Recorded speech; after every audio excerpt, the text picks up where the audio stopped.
Manfaatnya sebenarnya juga sudah saya singgung ya. Jadi salah satu yang sangat berarti adalah di peningkatan hasil panen gitu ya. Karena tadi penyerapan nutrisinya itu bisa berjalan secara maksimal.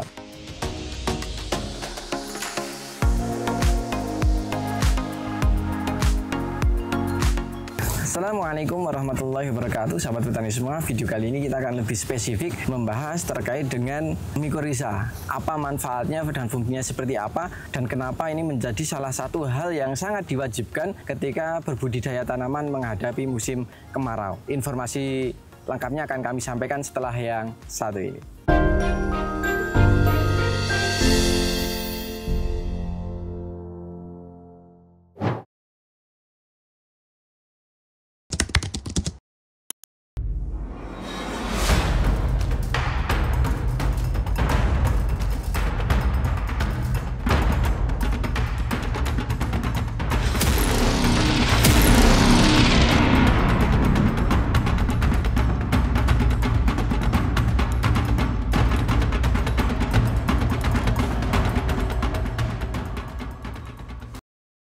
Oke, baik sahabat petani semua, sebelum kita lanjutkan pada inti video ini, ada pengumuman untuk teman-teman yang namanya tercantum di sini.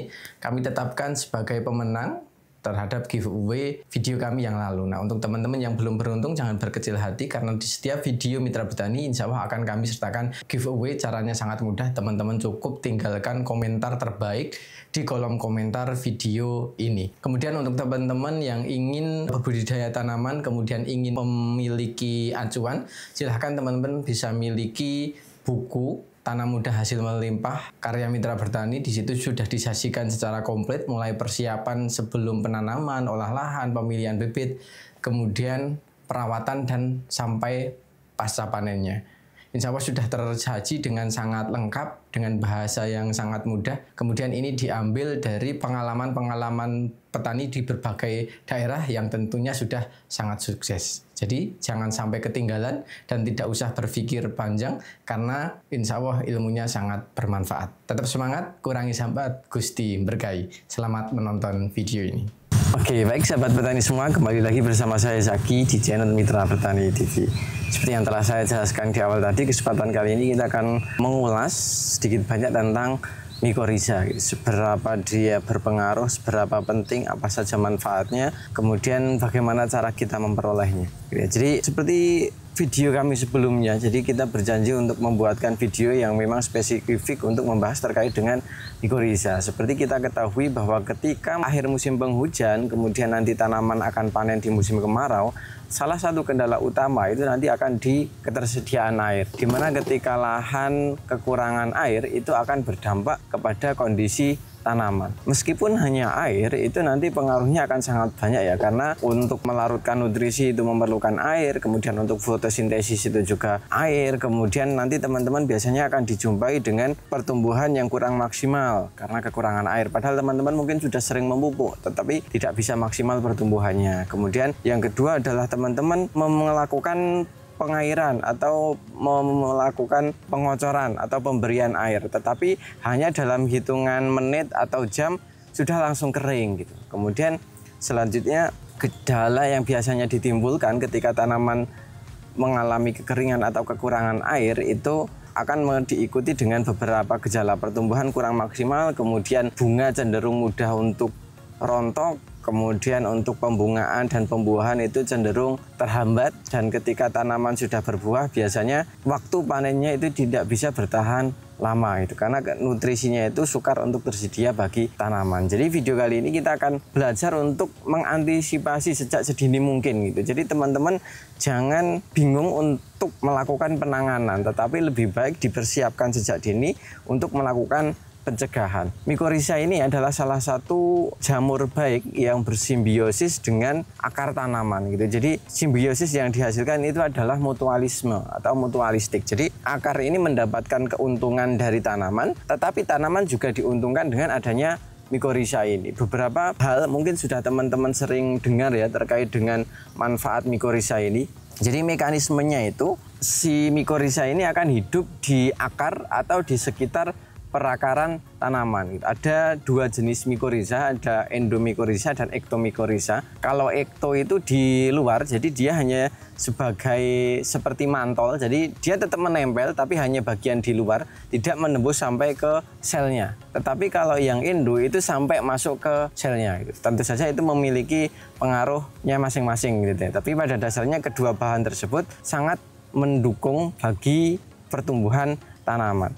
Manfaat yang didapatkan dari penggunaan mikorizа ini, yang pertama jelas adalah di tingkat kemampuan untuk menyediakan air. Jadi nanti dia akan bersimbiosis dengan akar tanaman, kemudian akar tanamannya itu akan menjadi sehat dan lebat, sehingga jangkauan untuk mencari air itu akan menjadi lebih tinggi. Jadi kalau tanaman teman-teman sudah diberikan mikorizа, biasanya kemampuan untuk mencari air, misalkan ketersediaannya airnya itu sama, tanaman yang diberikan mikorizа dengan tidak, itu kemampuan untuk mencari airnya jauh lebih tinggi yang menggunakan mikorizа. Seperti yang tadi saya sampaikan gitu ya, ketika kita melakukan pengocoran kemudian dalam hitungan jam sudah akan langsung kering, tetapi kalau ada mikorizanya dia akan mampu untuk mencari lebih jauh, lebih ke bawah, lebih ke jauh gitu. Jadi airnya mungkin sama, tapi kemampuan untuk menyerapnya atau kemampuan untuk mengambilnya itu jauh lebih tinggi.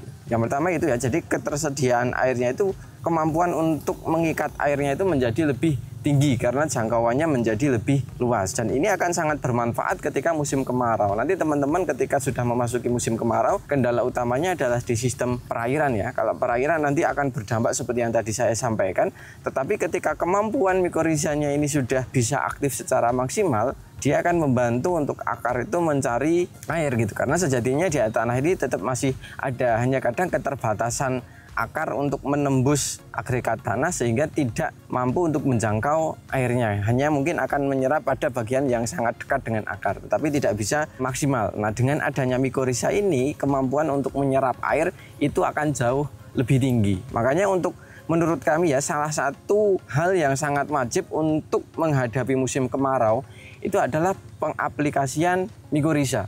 Jadi kita sudah menyiapkan sedini mungkin supaya mikorizа ini nanti sudah bisa berperan secara aktif, sehingga ketika nanti tanaman sudah dewasa, dia benar-benar sudah bisa bekerja secara maksimal. Nah, mungkin itu ya, manfaat utamanya adalah membantu untuk meningkatkan kemampuan akar untuk menyerap dan mengikat air. Jangkauan akarnya itu menjadi lebih tinggi, jadi kemampuan untuk mengikat air atau menyerap airnya itu menjadi lebih tinggi, sehingga itu akan sangat mendukung bagi pertumbuhan dan perkembangan tanaman. Yang kedua adalah membantu untuk meningkatkan ketersediaan unsur hara gitu. Jadi si mikorizа ini di samping air ini sangat berperan dalam membantu untuk meningkatkan ketersediaan unsur hara. Salah satu unsur hara yang paling berpengaruh dengan adanya mikorizа ini adalah fosfat. Seperti kita ketahui, unsur fosfat ini adalah salah satu unsur yang dibutuhkan oleh tanaman mulai dari perkecambahan sampai nanti panen dan seterusnya gitu ya. Jadi salah satu unsur yang dibutuhkan secara terus-menerus. Tetapi kelemahan dari fosfat ini adalah mobilitasnya itu di dalam tanah itu sangat rendah. Jadi yang sering terjadi di lahan itu ada tetapi tidak tersedia. Nah, fosfat ini menjadi salah satu unsur yang paling dibutuhkan, tetapi tingkat mobilitasnya atau ketersediaannya itu sangat rendah. Nah, dengan adanya mikorizа ini membantu untuk meningkatkan ketersediaan unsur fosfat ini. Ketika unsur fosfat ini mampu terpenuhi dengan baik, ini akan sangat berdampak mulai dari sistem perakaran, batang, bunga, dan buahnya itu juga akan ikut terdampak gitu. Jadi sebenarnya yang diuntungkan terkait dengan nutrisi bukan cuma fosfat ya, tetapi ada unsur-unsur lain yang juga berpengaruh dengan adanya mikorizа ini. Tapi salah satu yang paling dominan adalah di fosfat. Seperti kita ketahui, unsur fosfat tingkat kelarutannya itu sangat susah atau sangat rendah, kemudian ketersediaannya di dalam tanah itu juga sangat kecil gitu. Jadi dengan adanya mikorizа ini akan membantu untuk meningkatkan ketersediaan unsur fosfat yang awalnya tidak tersedia menjadi tersedia. Itu manfaat yang kedua ya.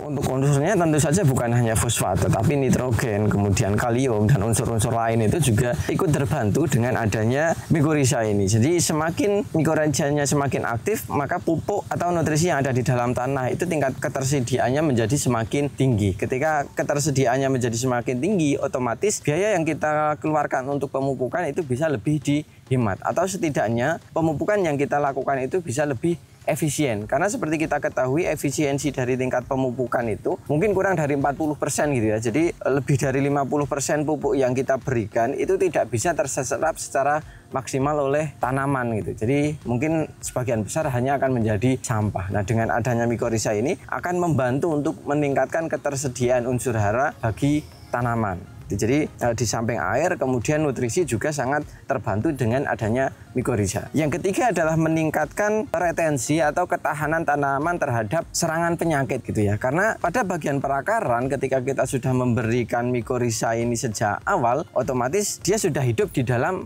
akar atau sudah hidup di sekitar perakaran. Otomatis jamur yang ingin mendekat itu sudah lumayan tertahan dengan adanya mikorizа ini gitu. Jadi dengan pemberian mikorizа itu secara otomatis akan meningkatkan ketahanan tanaman terhadap serangan penyakit, khususnya yang ada di dalam tanah itu akan menjadi semakin minim gitu. Seperti kita ketahui ya, untuk jamur kemudian bakteri biasanya juga banyak yang masih tersisa di dalam tanah. Ketika kita tidak melakukan antisipasi sejak dini, itu bisa jadi nanti akan berakibat fatal di kemudian hari gitu. Tapi dengan kita mengaplikasikan mungkin mikorizа, kemudian nanti bisa ditambah dengan trichoderma dan yang lain, kemampuan tanaman untuk memproteksi dirinya itu akan menjadi lebih tinggi, sehingga ketahanan terhadap penyakit itu akan menjadi lebih tinggi. Di samping itu, mikorizа ini juga menghasilkan senyawa yang bisa berpotensi untuk menghambat perkembangan patogen gitu. Jadi dia mikorizа ini di samping berperan tadi menyediakan unsur hara, kemudian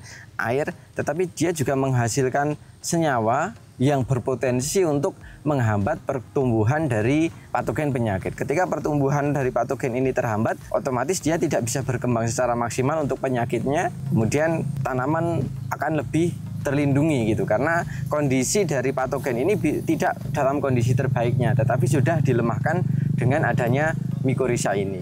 Kemudian yang terakhir itu adalah di kemampuan mikorizа ini untuk meningkatkan ketahanan tanaman terhadap stres lingkungan. Stres ini mungkin mulai dari kekeringan yang jelas, yang pertama tadi karena dia membantu untuk meningkatkan kemampuan tanaman untuk menyerap air. Kemudian terhadap cekaman nutrisi, jadi ketika di tanah-tanah yang nutrisinya itu terbatas, itu akan terbantu dengan adanya mikorizа ini. Kemudian selanjutnya adalah di suhu ekstrim gitu. Ketika musim kemarau biasanya akan dihadapkan dengan suhu ekstrim. Nah, dengan bantuan adanya mikorizа ini, beberapa spesies mikorizа ini akan membantu kemampuan tanaman untuk lebih tahan terhadap cekaman suhu yang ekstrim gitu. Jadi setidaknya itu ada 4 ya kegunaan atau hal atau dampak yang ditimbulkan dari mikorizа ini. Jadi yang pertama adalah kemampuan untuk meningkatkan ketersediaan air, kemudian ketersediaan nutrisi khususnya fosfat yang awal mulanya dia sangat susah untuk larut, kemudian ketersediaannya sangat rendah itu menjadi lebih mudah untuk tersedia. Kemudian yang ketiga adalah menghasilkan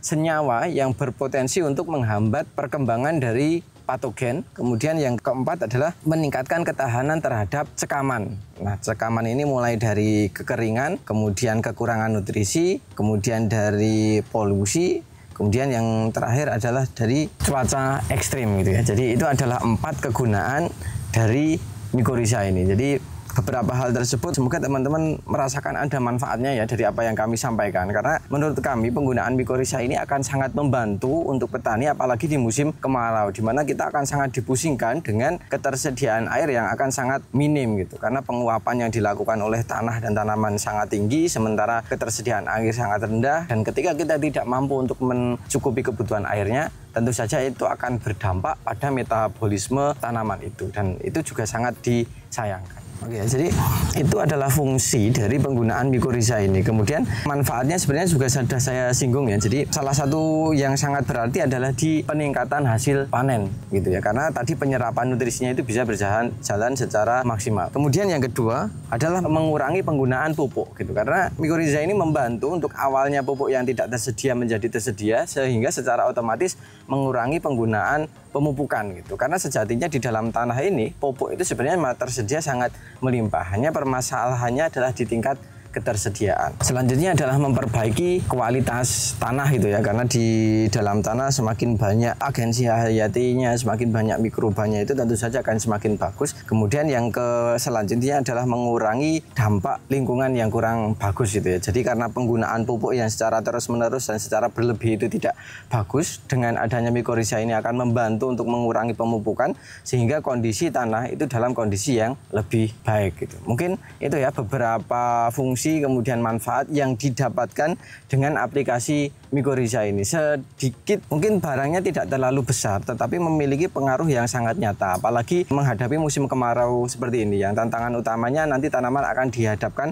oleh berbagai kondisi yang tidak menguntungkan bagi tanaman. Mungkin itu yang bisa kami sampaikan. Semoga video ini bisa mendatangkan kemanfaatan untuk teman-teman, dan barangkali untuk teman-teman yang ingin berdiskusi silahkan tuliskan di kolom komentar, atau mungkin menurut teman-teman ini ada manfaatnya, bisa diaplikasikan di kondisi tanaman teman-teman, karena ini akan jauh lebih baik ketika diaplikasikan sejak awal. Jadi bukan ketika tanaman sudah dewasa baru kita aplikasikan gitu ya, tetapi mulai dari awal sebaiknya sudah kita aplikasikan, karena mencegah itu jauh lebih baik daripada mengobati. Dan mengingat di musim kemarau nanti akan banyak tantangan yang akan kita hadapi, baiknya perlu kita pikirkan, perlu kita persiapkan secara matang-matang jauh-jauh hari sebelum kita nantinya akan kewalahan. Mungkin itu, semoga video ini bermanfaat, dan apabila video ini bermanfaat jangan lupa klik like, comment, share, dan jangan lupa subscribe untuk tidak ketinggalan info terbaru dari kami.